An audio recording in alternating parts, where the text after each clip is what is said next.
Hi అండి, welcome to our channel easy kitchen tips. మనకి ప్రతి ఇంట్లోనూ చాలా ఉపయోగపడే టిప్స్ అండి. టిప్స్ నచ్చితే తప్పకుండా లైక్ వేయండి, మర్చిపోవద్దు వీడియో చూసిన తర్వాత. అలాగే టైం అండ్ మనీ కూడా సేవ్ చేసుకునే టిప్స్ అనమాట. ఫస్ట్ టైం మన ఛానల్ విజిట్ చేస్తుంటే ఇలాంటి యూస్ఫుల్ టిప్స్ కోసం సబ్స్క్రైబ్ చేయండి ఫ్రెండ్స్. ఇప్పుడైతే వీడియో చూసేద్దాం. ఫస్ట్ టిప్ వచ్చేసి, మనం ఏవైనా స్వీట్స్, సేమియా, పరమాన్నం ఇలాంటివి చేసినప్పుడు ఇలాచీ పౌడర్ వేస్తాం కదా, అవి దంచడానికి, ఇలాచీ దంచడానికి కొద్దిగా మనం రోల్ అవి వాడతాము. రోల్ అవైలబుల్ లేనప్పుడు ఇలా మంచినీళ్ళు తాగే గ్లాసులోకి, స్టీల్ గ్లాసులోకి వేసి ఇలా చపాతీ కర్ర తీసుకుని దంచితే ఈజీగా పౌడర్ అయిపోద్ది. మనకి రోట్లో దంచినప్పుడు ఏమవుతుందంటే, అంతకుముందు ఏదైతే దంచుదామో ఆ ఫ్లేవర్ కడిగిన తర్వాత కూడా అల్లము, వెల్లుల్లి ఇలాంటివి దంచినప్పుడు ఆ ఫ్లేవర్ ఉండిపోయి ఇలాచీకి పట్టుకుని అది స్వీట్లో వేస్తే ఆ ఫ్లేవర్ దానికి కలిసినట్టు అనిపించింది, ఒరిజినల్గా అనిపించదు. కాబట్టి ఇలా చేయండి, ఇలా దంచితే బాగుంటుంది. నెక్స్ట్ మనకి ఆ ఇలాచీ తొక్కలు టీ పౌడర్లో కలిపితే టీ కూడా మంచి ఫ్లేవర్ ఉంటుంది. ఇంకా ఇలాచీ పౌడర్ని స్వీట్లో కలిపేస్తే మనకు ఒరిజినల్ స్వీట్ ఫ్లేవర్, ఒరిజినల్ ఇలాచీ ఫ్లేవర్ బాగా తెలుస్తుంది. స్వీట్ ట్రై చేయండి. ఇంకా నెక్స్ట్ టిప్ అండి, మనకి ఆయిల్ ఇలాగే ఏదైనా పూరీలు చేసినప్పుడు, లేదంటే పాపడాలు వేయించిన, పిండి వంటలు చేసినప్పుడు ఇలా నూనె అడుగున మాడిపోయినట్టు, పిండి మిగిలిపోయినట్టు, అలా మాడిపోయినట్టు కనిపిస్తుంది కదా, దాన్ని యాస్టీజ్ అలా వాడకూడదు. దాన్ని ఫిల్టర్ చేసుకోవడానికి ఇలా పేపర్ నాప్కిన్ తీసుకొని ఒక గ్లాస్ పైన కానీ గిన్నె పైన కానీ పెట్టి ఆ నూనె అంతా దాంట్లోకి వేసేయండి. వేసేసి తర్వాత ఇది పక్కకు పడిపోకుండా ఉండడానికి ఇలా ఒక బట్టల క్లిప్ని పెట్టేశారంటే అది అటు ఇటు ఎగిరిపోకుండా ఉంటుంది. నూనె ఇలా ఉంచేస్తే ఒక 2-3 నిమిషాలకి మొత్తం ప్యూర్గా కిందకి దిగుతుంది. పైన ఉన్న మాడిపోయింది అంతా కూడా పైన ఉండిపోద్ది అనమాట. తర్వాత దీన్ని ఒకసారి తీసి ఇలా గట్టిగా పిండేస్తే దాంట్లో ఎక్స్ట్రా ఉన్న నూనె ఏమైనా ఉండిపోయినా కూడా పేపర్లోది కిందకి వచ్చేస్తుంది. ఇంకా అది పడేసేయచ్చు. ఇక్కడ నూనె చూడండి ఎంత నీట్గా వచ్చిందో, దీన్ని మళ్ళీ మనం వాడుకోవచ్చు. ఇంకా నెక్స్ట్ టిప్ అండి, ఆయిల్ మనకి కిచెన్ ప్లాట్ఫామ్ పైన కానీ లేదంటే ఫ్లోర్ పైన కానీ ఒలికిపోతుంటుంది కదా, అలా పడినప్పుడు మనం క్లాత్తో క్లీన్ చేస్తాము. ఆ క్లాత్ మళ్ళీ జాడించినప్పుడు ఆ బకెట్కి అన్నిటికీ కూడా జిడ్డుగా అంటుకుంటుంది. అవన్నీ కడగాల్సి ఉంటుంది, కష్టంగా ఉంటుంది. అసలు మనం వాటరే వాడకుండా నీట్గా క్లీన్ చేసుకోవడానికి ఇక్కడ ఆయిల్ పడిన దగ్గర మనకి గోధుమ పిండి కానీ లేదంటే బియ్యం పిండి కానీ ఉంటాయి కదా, డబ్బాలో ఎక్స్ట్రా ఉండిపోయి మిగిలిపోయిన నిలవైపోయిన పిండి కూడా ఇలా క్లీనింగ్కి వాడచ్చు. ఇలా వేసేసి పిండి నూనె పైన వేసేసి 1-2 నిమిషాలు అలా ఉంచితే అదంతా పీల్చుకుంటుంది. చూసారు కదా, దగ్గరికి చేసేస్తే ముద్దలా అవుతుంది.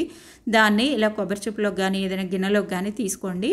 ఇక్కడ పిండి అంతా తీసిన తర్వాత పొడి బట్టతో అలా తుడిస్తే చూపిస్తుందని చూడండి. అసలు నూనె పడిందంటే కూడా మనకి నమ్మలేము, అంత నీట్గా క్లీన్ అవుద్ది. ఇంకా ఈ కొబ్బరి చెప్పులోకి తీసుకున్న పిండి ఉంది కదా, దీన్ని ఆరు బయట మనం పెట్టేసామంటే మొక్కల దగ్గర అలా పెడితే చిన్న చిన్న కీటకాలు, చీమలు ఇలాంటివి తినడానికి యూజ్ అవుతుంది అనమాట. ఇలా ట్రై చేసి చూడండి. ఇంకా నెక్స్ట్ టిప్ అండి, వాషింగ్ మిషన్ది మనం లిక్విడ్ వాడుతూ ఉంటాం కదా, డిటర్జెంట్ లిక్విడ్. ఇలా పెద్ద ప్యాకెట్ తీసుకున్నప్పుడు 4 లీటర్స్, 1 లీటర్ ప్యాకెట్ అయినా సరే మనం తీసుకున్నప్పుడు వాషింగ్ మిషన్లో వేసినప్పుడు ఎంత వేస్తున్నాము, ఇంకా ఎంత మిగిలింది అనేది క్లియర్గా తెలియదు. ప్యాకెట్తో వేయడానికి కూడా సరిగా రాదు. కాబట్టి ఇలా ట్రాన్స్పరెంట్గా ఉన్న ఖాళీ అయిపోయిన డెటాల్ బాటిల్ కానీ లేదంటే ప్రిల్ బాటిల్ ఇలాంటివి ఉంటాయి కదా, ఆ ట్రాన్స్పరెంట్గా ఉన్న బాటిల్లోకి వేస్తే మనకి ఎంతవరకు ఉంది, ఎంత వేసాము అనేది క్లియర్గా కనిపిస్తూ ఉంటుంది. కాబట్టి ఇలా తీసి పెట్టుకోండి.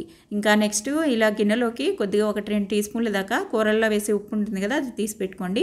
ఇక్కడ బట్టలు ఉతకడానికి మనం వేసేటివన్నీ కూడా వాషింగ్ మిషన్లోకి వేసిన తర్వాత కొన్ని బట్టలు మనకి కలర్లు పోయి వేరే వాటికి అంటుకుంటూ ఉంటాయి.